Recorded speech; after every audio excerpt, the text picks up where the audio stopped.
Welcome to a video that we'll be doing today with our president of the Farmers Group, Graham Forbes. This is another initiative that Dairy Connect is currently trying to trial. This will go out to you, our members, so that you've got an idea of some of the issues that we're confronting. Welcome, Graham, and thank you for agreeing to do this interview.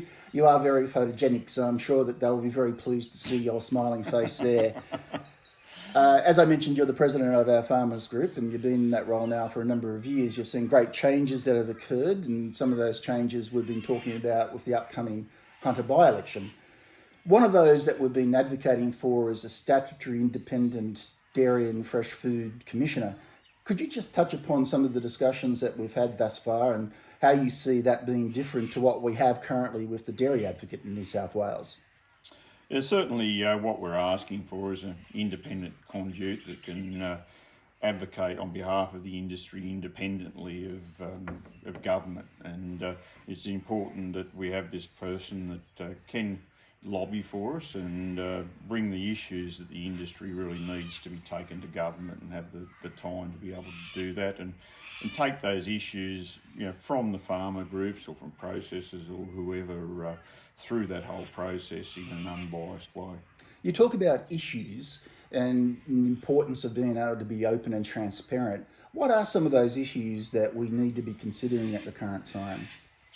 Oh, look, one of those things is milk testing. We've always had an issue there with milk testing and calibration, and just to be having a more open and transparent system. And most other agricultural pursuits have, a secondary system that they're able to cross-check, what is going on with the commodity they're selling, and unfortunately, the dairy industry doesn't have that. Clearly, there was testing and sampling prior to deregulation. Why do you think that it worked so effectively prior to deregulation, but not so much now? What's changed, in other words? Well, I think we had those regulated structures that were there, that were paid for. The Dairy Corporation and other organisations. That was part of their role, and unfortunately, in some ways, it's come back to a self-governing type of role, or rather than one that the industry actually oversees. And we've had changes, we've just in the way that milk is sampled, like out of the back of the tankers and that sort of thing, has changed dramatically over the last 20 years, and without any standards to keep up with that.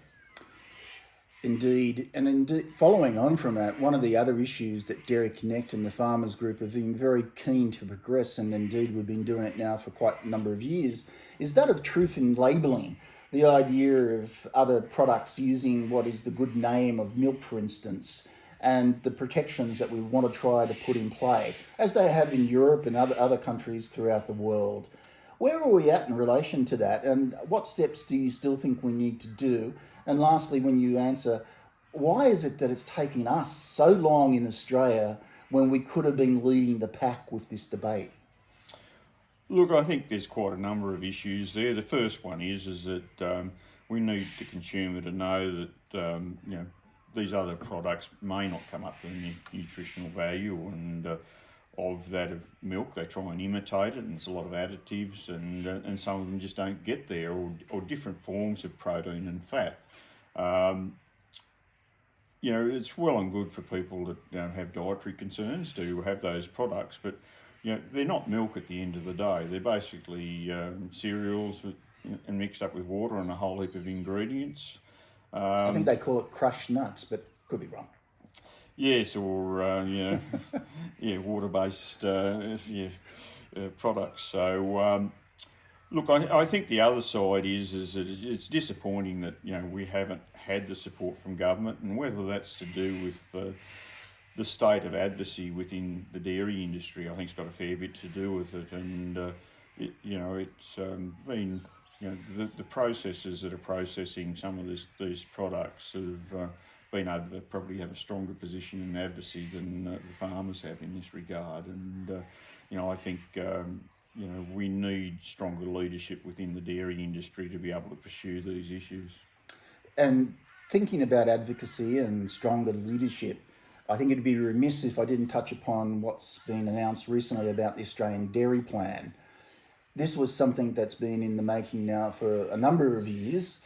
all of which was after a lot of consultation about developing a unified structure for dairy farmers throughout Australia. Recently, they've announced that one plank of that is not going to proceed. How do you think that will impact upon the rest of the plan? And why is it that you think that after so many years, they just got it wrong? Look, I think, there's basic fundamentals there at the time, and one of the big ones was the way it was going to be funded. And look, certainly we didn't have the minister on side or the shadow minister on side, and until you get those people lined up, you're not going to progress something or other. And unfortunately, I believe it was doomed from the start. And look, I think the other problem is that you've got to have everyone in the tent. You can't isolate groups and different people, and that was a fairly bad process that went on. That there was only certain sections of the farmer groups that were engaged in that at certain times, and that was disappointing. And if we're going to get change, we need everyone there and everyone working in unison to develop those changes. Thinking about unison and working together in a common direction, as you know, Dairy Connect has been in discussions in recent months and indeed years with Queensland Dairy Farmers Organisation and the New South Wales Farmers Dairy Committee about trying to find a united, collaborative body that represents dairy farmers in both states so as to present a united front to politicians and elsewhere. The other day, the New South Wales Farmers Dairy Committee chairman sent out an email to its members saying that they were withdrawing from the process. Given that email that went out to the New South Wales Farmers Dairy members and its contents, how do you think that impacts upon the direction of a unified body, not just in New South Wales, but as was discussed with Queensland as well? Yeah, look, we're disappointed with the decision that New South Wales farmers made in their committee. With the last merger meeting, we were confident it was going along. All organisations had funded that next stage to go through into developing structures. And we've got to keep everyone in the tent, and regardless of which way this moves forward, we want opportunity for all organisations to be involved. There's no point not having that opportunity as it goes on, whether some of them come along or not. Look, we're still in discussions with Queensland for a 1st of October date, but we'd like to still think that there's opportunities there to bring New South Wales farmers along in one form or another. And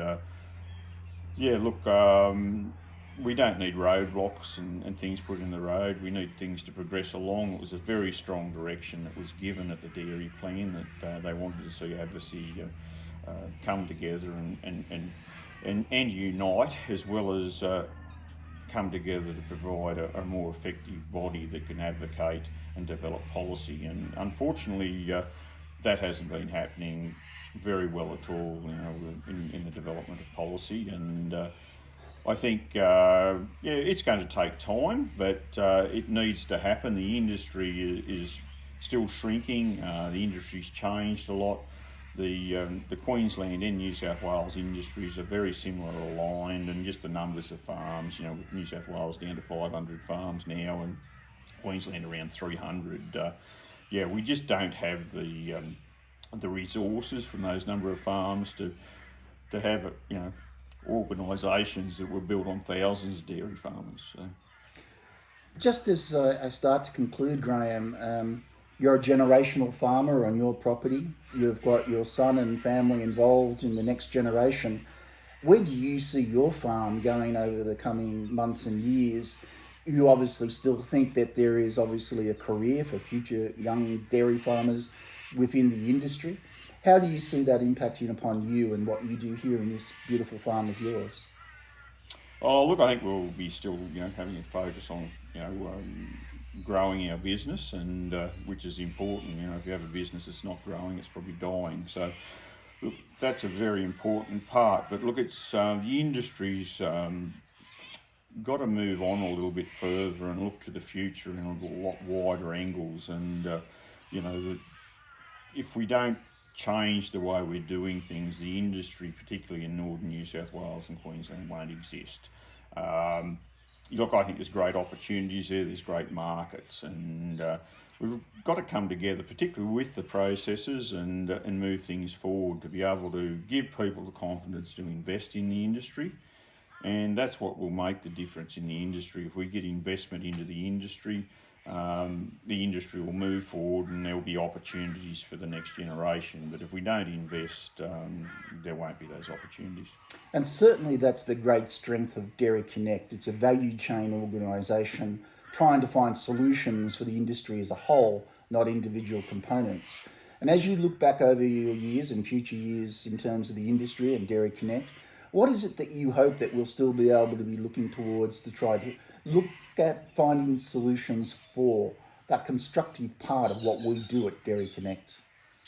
Yeah, I think there's real things you can do, and it's about engagement, and and I think there's a lot of things that we can sort out behind the scenes and then come out to the general public or the government with a strong position for the industry and farmers. And I don't think we've done that well. And certainly organisations like Dairy Connect that can engage with everyone within the industry or be a point of go-to for anyone wanting to develop or have issues within the dairy industry, to go to a adversary group and an advisory organisation like Dairy Connect and put people in a direction that may be able to help them and move their path forward. And I think Dairy Connect has that opportunity to be able to do it in a way, in the diversity that we're able to engage with the industry.